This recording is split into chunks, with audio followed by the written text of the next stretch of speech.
छत्तीसगढ़ के जांजगीर चांपा जिले में प्रधानमंत्री नरेंद्र मोदी ने सभा को संबोधित करते हुए कहा कि धर्म के नाम पर देश को बांटने वाली कांग्रेस आजादी के बाद पहले दिन से तुष्टीकरण में लगी हुई थी।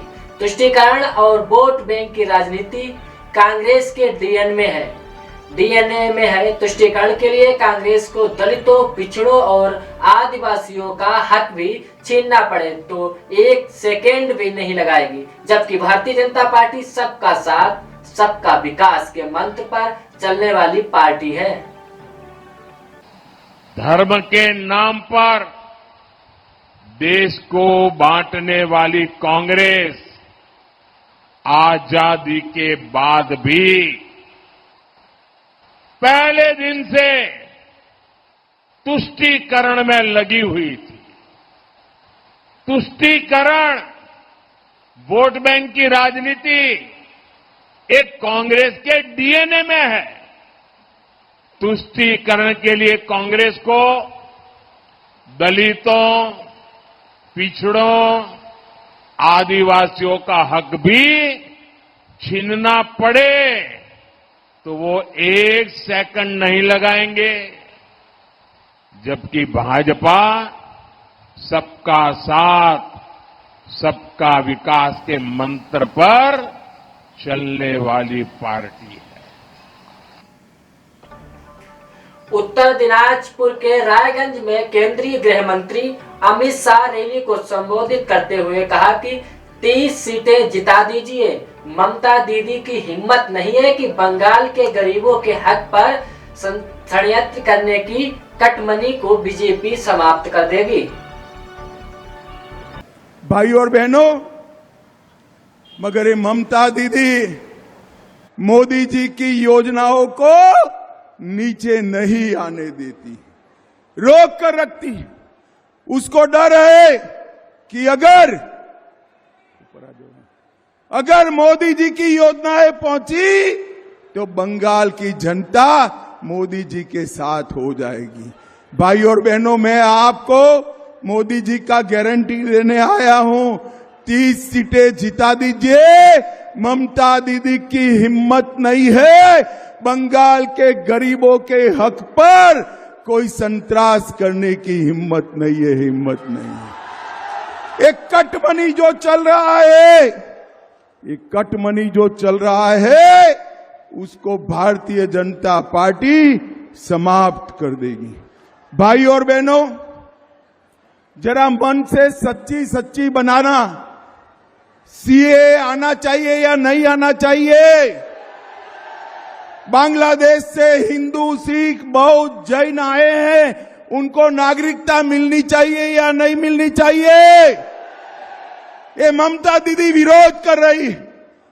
मैं ममता दीदी को पूछने आया हूं, बांग्लादेश से आए हुए हिंदू, बौद्ध शरणार्थियों को नागरिकता मिले, उसमें आपको क्या तकलीफ है? क्या तकलीफ है? क्या अधिकार नहीं है उनका बंगाल पर? भाई और बहनों, अधिकार है या नहीं है? जोर से बोलो, अधिकार नहीं है। अरे एक और तो दीदी आप घुसपैठ करा रही हो और घुसपैठियों को घुसा रही हो, और दूसरी ओर शरणार्थियों की नागरिकता का विरोध करती हो। उत्तर प्रदेश के गौतम बुद्ध नगर में रक्षा मंत्री राजनाथ सिंह ने जनसभा को संबोधित करते हुए कहा कि सूरत में हमारा एक प्रत्याशी निर्विरोध जीत गया तो कांग्रेस और दूसरी राजनीतिक पार्टियां कह रही है कि ये लोकतंत्र के लिए खतरा है। मैं उनसे कहना चाहता हूं कि जनता की आंख में धूल झोंक कर नहीं बल्कि आंख में आंख मिलाकर राजनीति करें। उनके समय में भी सांसद निर्विरोध चुने गए, उनके सांसद निर्विरोध जीते तो लोकतंत्र मजबूत और हमारा एक सांसद निर्विरोध जीते तो लोकतंत्र कमजोर हो गया।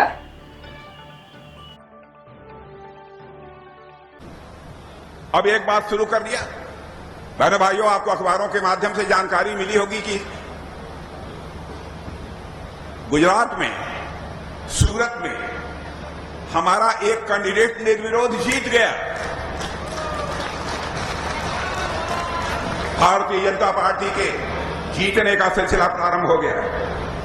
और कांग्रेस के लोग और दूसरी राजनीतिक पार्टियां कह रही हैं यह लोकतंत्र के लिए खतरा है। मैं यह पूछना चाहता हूं, कांग्रेस के दोस्तों को कहना चाहता हूं, विरोध पक्ष के लोगों को कहना चाहता हूं, जनता की आंखों में खून झोंक कर राजनीति मत करो, जनता की आंखों में आंख मिलाकर राजनीति करो। हिम्मत है आपकी भी हुकूमत के कई बार सांसद निर्विरोध चुने गए। आपके सांसद यदि निर्विरोध जीत जाए तो लोकतंत्र मजबूत हो गया, और हमारा एक सांसद निर्विरोध जीत गया तो लोकतंत्र कमजोर हो गया। उत्तर प्रदेश के अमरोहा में सीएम योगी आदित्यनाथ ने जनसभा को संबोधित करते हुए कहा कि कांग्रेस ने 1970 में गरीबी हटाओ का नारा दिया था। गरीबी तो नहीं हटी, लेकिन एक परिवार को देश के संसाधनों को लूटने की पूरी छूट मिल गई, चाहे वह परिवार दिल्ली का रहा हो या सैफई का। तत्कालीन प्रधानमंत्री मनमोहन सिंह ने तो प्रधानमंत्री रहते हुए कहा था कि देश के संसाधनों पर पहला अधिकार मुसलमानों का है, तो हमारे दलित, पिछड़े, गरीब किसान कहां जाएंगे? कांग्रेस ने 1970 में नारा दिया था गरीबी हटाओ का। गरीबी हटाओ। बहनों और भाइयों, गरीबी तो नहीं हटी। हां, एक परिवार को देश के संसाधनों को लूटने की पूरी छूट मिल गई थी। पूरी छूट मिल गई थी, चाहे वह परिवार दिल्ली में रहा हो, चाहे वह परिवार सैफई का रहा हो। ये लूटते थे, अराजकता फैलाते थे। और डॉक्टर मनमोहन सिंह जी ने तो जब प्रधानमंत्री थे उस समय उन्होंने क्या कहा था?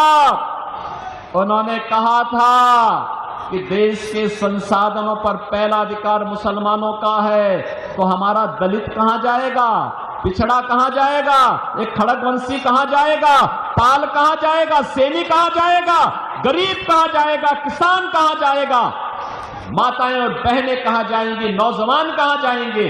देश के अंदर कांग्रेस जाति के नाम पर, क्षेत्र के नाम पर, भाषा के नाम पर बांटती रही। गरीब भूखों मरता रहा, किसान आत्महत्या करता रहा, नौजवान पलायन करता रहा। और एक कांग्रेसी और उनके सहयोगी दलों को आज जो इंडी गठबंधन के रूप में आपके पास आए हैं, बहनों और भाइयों, ये देश के साथ गद्दारी किए हैं और फिर गद्दारी करने के लिए अपने झूठे घोषणा पत्र के साथ आपके पास आए हैं। आज कांग्रेस का जो घोषणा पत्र है इसको आप देखेंगे, क्या कहते हैं? कहते हैं देश हमारी अगर सरकार बनी तो हम शरिया कानून लागू कर देंगे। आप बताओ, ये देश बाबा साहब भीमराव अंबेडकर के द्वारा बनाए गए संविधान से चलेगा या किसी शरीयत से चलेगा? भारत संविधान से चलेगा। बाबा साहब भीमराव अंबेडकर के द्वारा बनाए गए संविधान से भारत चलेगा, न कि किसी शरीय कानून से। बिहार के कटिहार में सीएम नीतीश कुमार ने उम्मीदवार दुलाल चंद्र गोस्वामी के समर्थन में सार्वजनिक रैली को संबोधित किया। इस दौरान उन्होंने कहा कि मैं आपसे वोट मांगने आया हूं और मैं चाहता हूं कि हम 40 सीट जीतें। देश में हम 400 सीट जीतेंगे।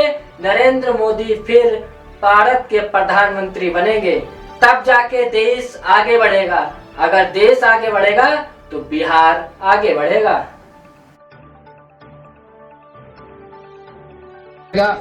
तो हम लोग तेजी से काम करेंगे और आपसे वोट मांगने के लिए हम आए हैं और यही उम्मीद करते हैं कि आप पूरा वोट दीजिए, दुलाल चंद्र गोस्वामी जी को वोट दीजिए। आप लोग तो बहुत अच्छा बोल रहे थे, तो दीजिएगा ना वोट? हाथ उठा के बताइए। बहुत बहुत धन्यवाद आपको, आपने ये कह दिया। आप दुलाल चंद्र गोस्वामी जीतेंगे, हम तो चाहते हैं कि 40 सीट हम लोग जीतेंगे। आप देश में 400 सीट जीतेंगे। आदरणीय नरेंद्र मोदी जी फिर प्रधानमंत्री बनेंगे, देश आगे बढ़ेगा, बिहार आगे बढ़ेगा, आप सबका उत्थान होगा, सब तरह का। लेकिन दूसरे लोगों के चक्कर में पड़िएगा, आज तक कोई काम नहीं किया है, वो लोग सिर्फ अपना पैसा कमाने के चक्कर में रहेगा, अपने परिवार को बढ़ाने में रहेगा। और लेकिन ये है, आप समझ लीजिए, हम लोग तो मंत्री थे चलते अटल बिहारी वाजपेयी जी का। आप बताइए, अटल बिहारी वाजपेयी जी का परिवार का बना है? अभी तो बने हैं, आप सोच लीजिए, आदरणीय नरेंद्र मोदी जी। तो आप सोच लीजिए, कोई एक परिवार का नहीं है। पार्टी में जो लोग भी एक्टिव होता है उसको बनाया जाता है। तो इसीलिए देख लीजिए, और हम लोगों के पटिया में भी कोई किसी के परिवार का है जी, सब लोग आगे रहते हैं। इसलिए हम लोगों का एक ही इच्छा है, आप सबका उत्थान हो और सबका हो। हम शुरू में कह दिए हैं, आप सबको हम अपना परिवार मानते हैं। पूरे बिहार के लोग हमारा परिवार है और आप हमारे परिवार के हैं। और आप लोगों ने हम लोगों के उम्मीदवार को, दुलालचंद गोस्वामी जी को वोट देने का कह दिया है। इसके लिए मैं अभिनंदन करता हूं। और आपने ये कह दिया, इसलिए ये जीतेंगे, हम इनका अभिनंदन करते हैं। देखिए, ठीक है ना, हाथ उठाइए, फिर सही किए है ना, तो ऐसा ही इनका सब दिन के लिए कर दीजिए। तो यही हमको आप सब लोगों से आग्रह है, पूरे तौर पर पूरी मजबूती से वोट दीजिएगा। आप पहले जितना वोट से जीते हैं उससे भी ज्यादा वोट से जीते, यही हम लोगों का आग्रह है। इसीलिए तो हम कह रहे हैं कि आदरणीय नरेंद्र मोदी जी और ज्यादा वोट से आगे बढ़ करके देश का उत्थान करेंगे। तो इन्हीं शब्दों के साथ आपने वोट देने के लिए, अगर कोई काम होगा हम आवेंगे, आपकी समस्या का समाधान करेंगे।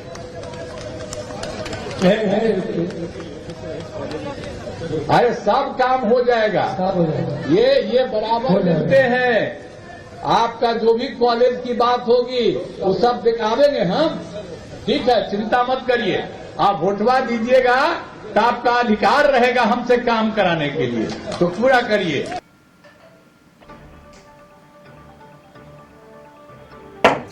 उत्तर प्रदेश के अलीगढ़ में प्रधानमंत्री नरेंद्र मोदी के बयान पर सपा प्रमुख अखिलेश यादव ने पलटवार करते हुए कहा कि मोदी जी का ये हार का रुझान है।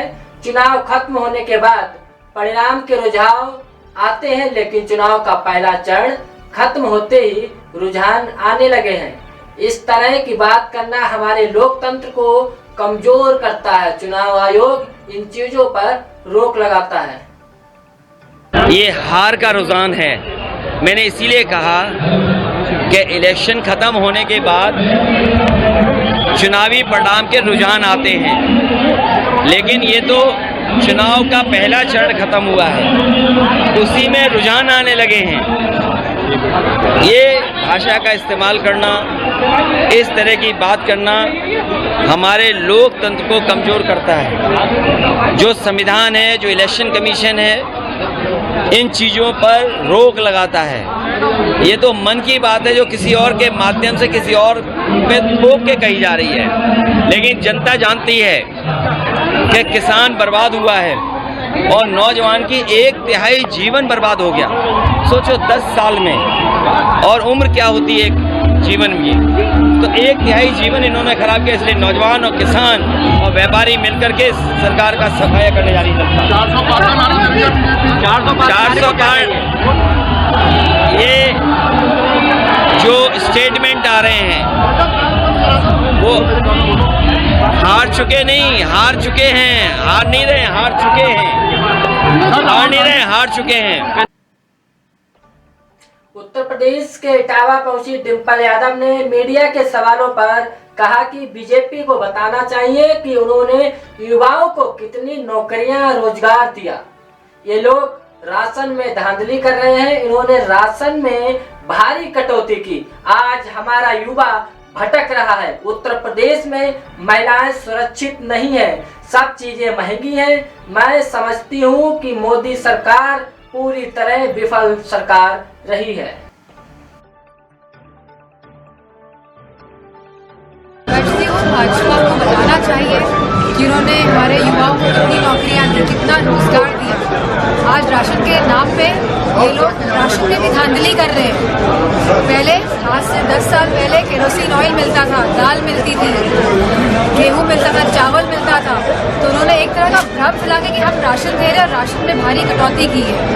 तो और युवा हमारा आज देख सकते हैं कि किस तरह आज भटक रहा है। हमारे देश का जवान आज अपने आप को खाली महसूस कर रहा है। हमारी महिलाएं, बेटियां सुरक्षित नहीं है उत्तर प्रदेश में। अगर आप आंकड़े निकालेंगे, और ये मैं नहीं कह रही, एनसीआरबी के आंकड़े निकालेंगे, तो उत्तर प्रदेश खाली में 50% ज्यादा महिलाओं के साथ जघन्य अपराध में बढ़ोतरी हुई है। आज हमारा किसान मायूस है, बिजली महंगी है, सिंचाई महंगी, सब महंगा। तो मैं समझती हूँ अगर मुद्दों के बारे में बात करेंगे, और इन्होंने क्या किया पिछले 10 साल में, और 7 साल की उत्तर प्रदेश की सरकार में 17 साल बहुत होते हैं प्रदेश और देश को आगे ले जाने के लिए। मैं समझती हूँ मौजूदा सरकार पूरी तरह विफल रही है। डिम्पल जी, मैनपुरी से जयवीर सिंह जो वर्तमान विधायक है, मंत्री भी हैं, उन्हें उतारा गया है। क्या लग रहा है कि विधायक को और वर्तमान मंत्री को क्यों उतारा है? मैं समझती हूँ कि लोग समझ गए हैं कि क्यों उतारा गया है, क्योंकि वो जानते हैं कि जयवीर सिंह जी जो मंत्री जी हैं वो दबाव की राजनीति में भरोसा करते हैं। लेकिन लोग समझ गए समाजवादी पार्टी लोकतंत्र वाली राजनीति में विश्वास रखती है, जहाँ लोगों को सही से सम्मान दिया जाता है उसमें विश्वास रखती है। तो पूरे समाज साथ आ रहा है समाजवादी के साथ, और इस बार रिकॉर्ड तोड़ जय समाजवादी पार्टी और साइकिल। कर्नाटक चित्रदुर्ग में जनसभा को संबोधित करते हुए कांग्रेस नेता प्रियंका गांधी ने कहा कि आज देश की 2 सच्चाई है। पहली, देश में बेरोजगारी, और दूसरी महंगाई बढ़ रही है, और जिस पर पीएम मोदी कहते हैं कि हमारा देश आगे बढ़ रहा है। आज हमारे देश में 45 साल में सबसे ज्यादा बेरोजगारी है। केंद्र में 30 लाख पद खाली है, लेकिन इसको भरा नहीं गया। बीजेपी की ओर से जनता से बहुत सारे वादे किए गए, लेकिन उन्हें पूरा नहीं किया गया। हमारे भारत में आज जो हो रहा है उसे गहराई से मैं आपको समझाना चाहती हूँ, आपको बताना चाहती हूँ कि किस तरह की परिस्थितियां पूरे देश भर में बन रही हैं। आज देश में 2 अलग सच्चाइयां हैं। एक सच्चाई जिसका सामना आप कर रहे हैं, दिन रात मेहनत करने की, महंगाई बढ़ रही है, बेरोजगारी बढ़ रही है, एक ये सच्चाई है। और एक दूसरी सच्चाई जो आप टीवी पे देखते हैं, जहां आपको देश के मान सम्मान की बातें दिखाई जाती हैं, जहां आपको हमारे प्रधानमंत्री जी दिखते हैं जो अपनी पूरी शोहरत और शान के साथ आपको कहते हैं कि ये देश तेजी से आगे बढ़ रहा है। आज हमारे देश में सबसे ज्यादा बेरोजगारी है 45 सालों से। हमारे 70 करोड़ भाई बहन आज बेरोजगार हैं।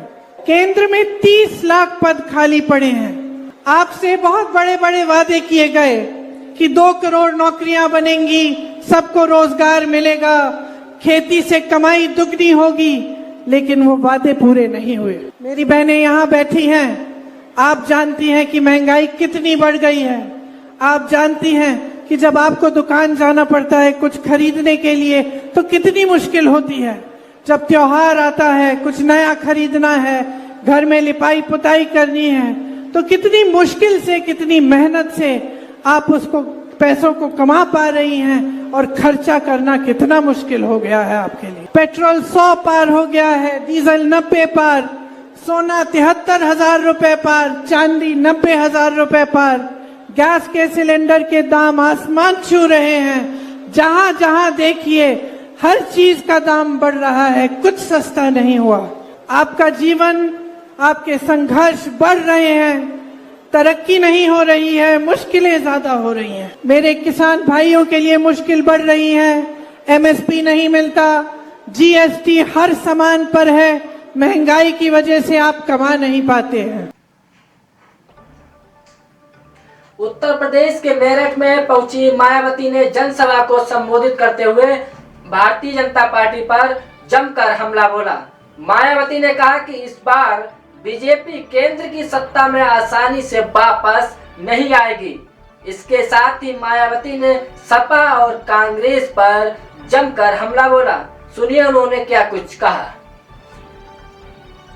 और इस संबंध में विशेषकर मैं कांग्रेस, बीजेपी व इनके अन्य सभी सहयोगी दलों के बारे में ये कहना चाहूंगी कि आजादी के बाद शुरू में केंद्र व देश के काफी राज्यों में भी ज्यादातर सत्ता यहाँ कांग्रेस पार्टी के हाथों में केंद्रित रही है, किंतु इनके अधिकांश मामलों में रही गलत नीतियों एवं गलत कार्य प्रणाली आदि की वजह से ही फिर इस पार्टी को केंद्र व काफी राज्यों की भी सत्ता से बाहर होना पड़ा है तथा यही स्थिति इनकी सहयोगी पार्टियों की भी बनी रही है, जिसके कारण ही फिर पिछले कई वर्षों से यहाँ बीजेपी व इनके सहयोगी दल केंद्र एवं काफी राज्यों की भी सत्ता में काबिज हो गए हैं, लेकिन इनकी भी ज्यादातर रही जातिवादी, पूंजीवादी, संकीर्ण, सांप्रदायिक व द्वेषपूर्ण नीतियों एवं कार्य प्रणाली आदि से तथा इनकी कथनी व करनी में भी काफी अंतर होने की वजह से अब ऐसा लगता है इस बार ये भारतीय जनता पार्टी भी केंद्र की सत्ता में आसानी से वापस आने वाली नहीं है।